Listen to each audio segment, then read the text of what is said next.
Let's continue with change through awareness. Effortlessness in change. I thought of a nice image for that. The sailboat. You have a sailboat with a mighty wind in its sails, and it glides along so effortlessly. And the boatman, what does he have to do?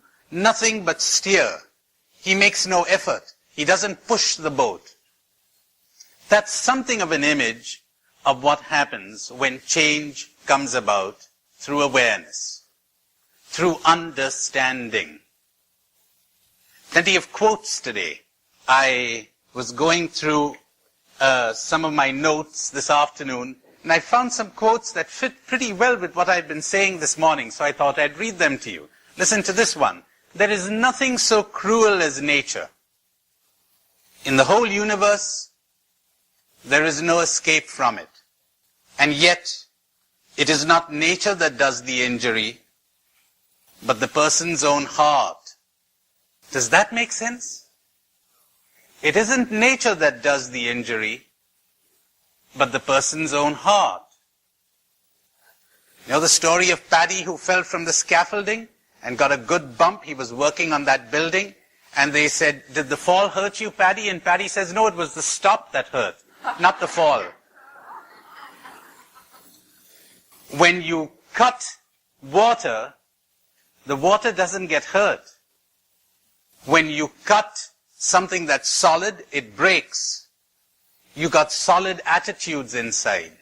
You've got solid illusions inside. That's what bumps against nature. That's where you get hurt. That's where the pain comes. Beginning to make sense? My, I've been talking about nothing else these days. You pick up your addictions. You pick up your illusions. You identify yourself with the me. You're going to get hurt.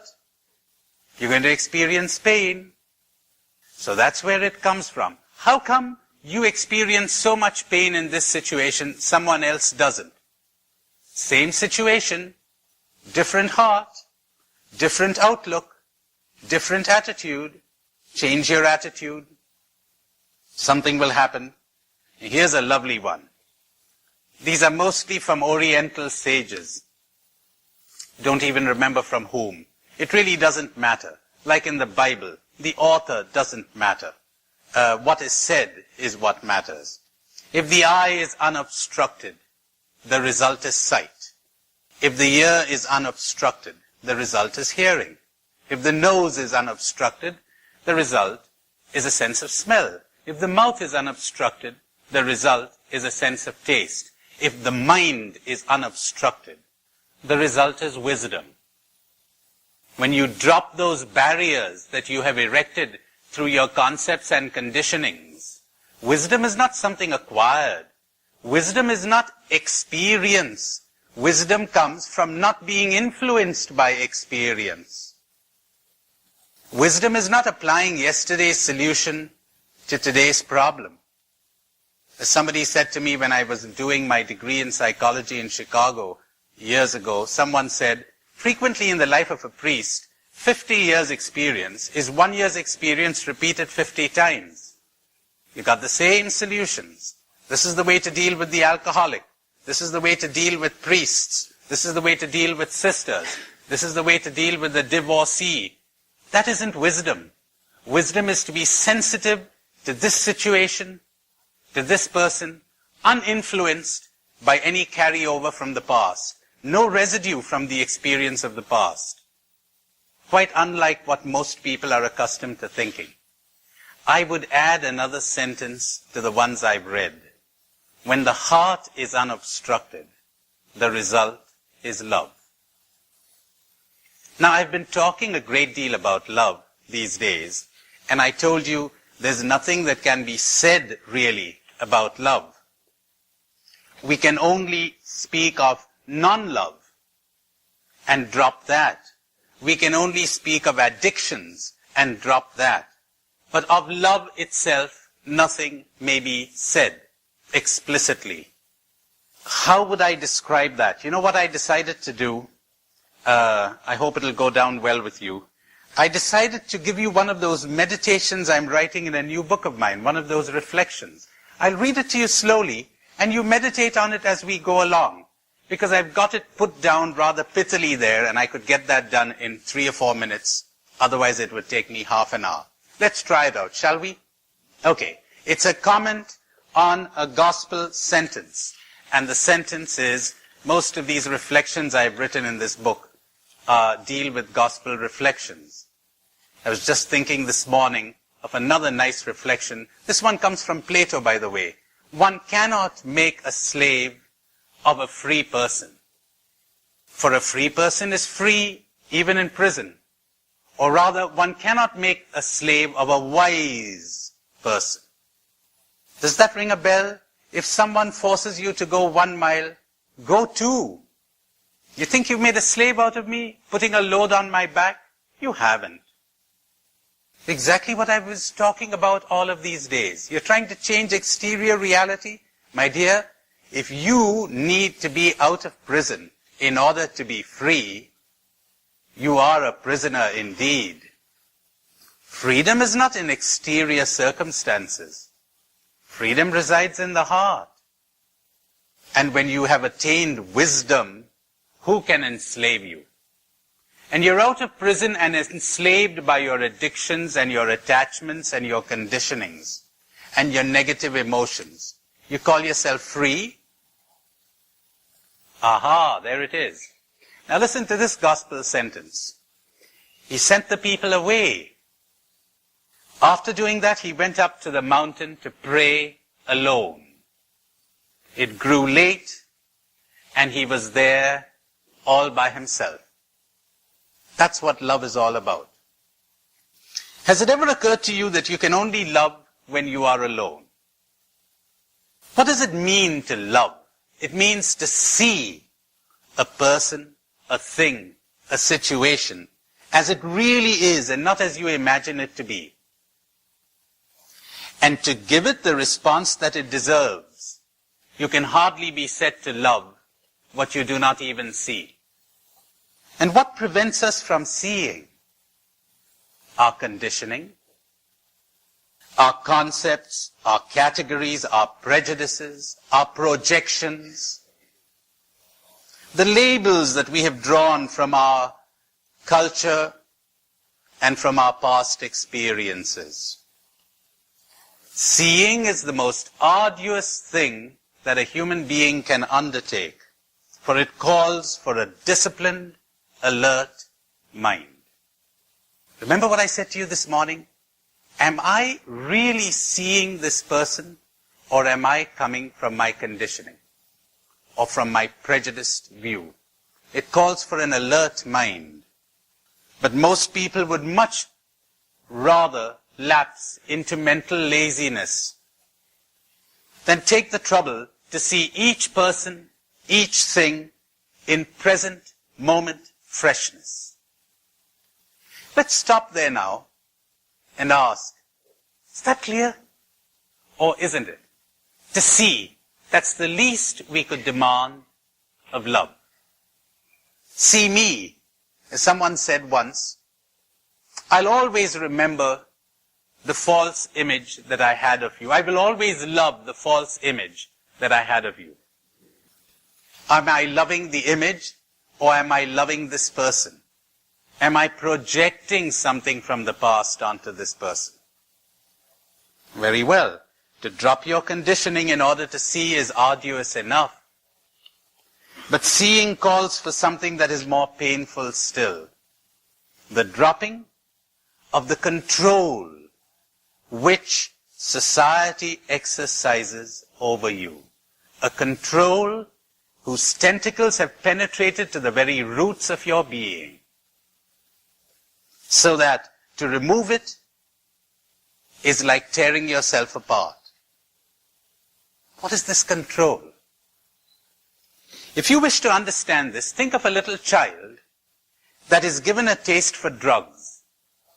As the drugs penetrate the body of the child, it becomes addicted, and its whole being cries out for the drug. To be without the drug is so unbearable a torment that it seems preferable to die. Think of that image. The body has got addicted to the drug. Now this is exactly what your society did to you when you were born. You were not allowed to enjoy the solid, nutritious food of life. Namely, work, play, fun, laughter, the company of people, the pleasures of the senses and the mind. You were given a taste for the drug called approval, appreciation, attention. You know, to the point where psychologists began to tell us that a child needs attention. You've got to give him plenty of attention after you've drugged the child. Yes. I'll be quoting a great, great man after a while. A man called Neil. Those of you in education have surely heard of him. A.S. Neil, the author of Summerhill. Neil says, the sign of a sick child is that it is always hovering around its parents. It is interested in persons. The healthy child has no interest in persons. It is interested in things. You know, when the child is sure of mother's love, it forgets mother. It's going out to explore the world. It's curious, looking for a frog to put into its mouth, kind of thing. When he's hovering around mother, bad sign. He's insecure. Maybe mother has been trying to suck love out of the child and not given the child all the freedom and assurance it wanted. Mother's always been threatening to go away in many subtle ways. All right, so we were given a taste for the drug called addiction, approval, attention. The drug called success. You've got to make it to the top. Prestige. Get your name in the papers. Power. Be the boss. That's a success story. People take orders from you. We were given a taste for this. Be the captain of the team. Lead the band. Having got a taste for these drugs, you became addicted and began to dread their loss. So the control. You felt terror at the prospect of failure, of making mistakes, the prospect of criticism from others. So you became cravenly dependent on people and you lost your freedom. Others now have the power to make you happy or miserable. You're craving for your drug. And much as you hate the suffering that this involves, you find yourself completely helpless. There is never a minute when consciously or unconsciously you are not aware of, you're not attuned to the reaction of others, marching to the beat of their drums. A nice definition of an awakened person is that this person no longer marches to the drums of society. This person dances to the tune of the music that springs up from within.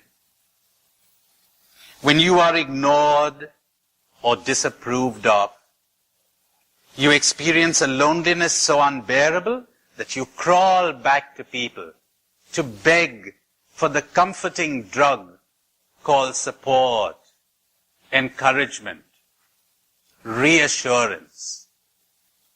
To live with people in this state involves a never-ending tension. Have you ever paused to think of that? Living with people is tension. Sartre, hell is the other. How true when you are in this state of dependence, but how true. You've always got to be on your best behavior. You can never let your hair down. You've got to live up to expectations. You're always tense. To be with people is to live in tension. To be without them brings the agony of loneliness. You miss them. You have lost your capacity to see them exactly as they are and to respond to them accurately because your perception of them is clouded by the need to get your drug. You see them in as much as they are a support for getting your drug or a threat to having your drug removed. You're always looking at people, consciously or unconsciously, through these eyes. Will I get what I want from them? Will I not get what I want from them? And if they can neither support nor threaten my drug, I'm not interested in them. That's a horrible thing to say, but my dear friends, I wonder if there's anyone in this room of whom this cannot be said. If we really dropped our illusions, inasmuch as they can give me what I want or deprive me of what I want, I'm interested. I'm alert. Otherwise, not much interest or no interest at all. The consequence of this is terrifying and unescapable. You have lost your capacity to love.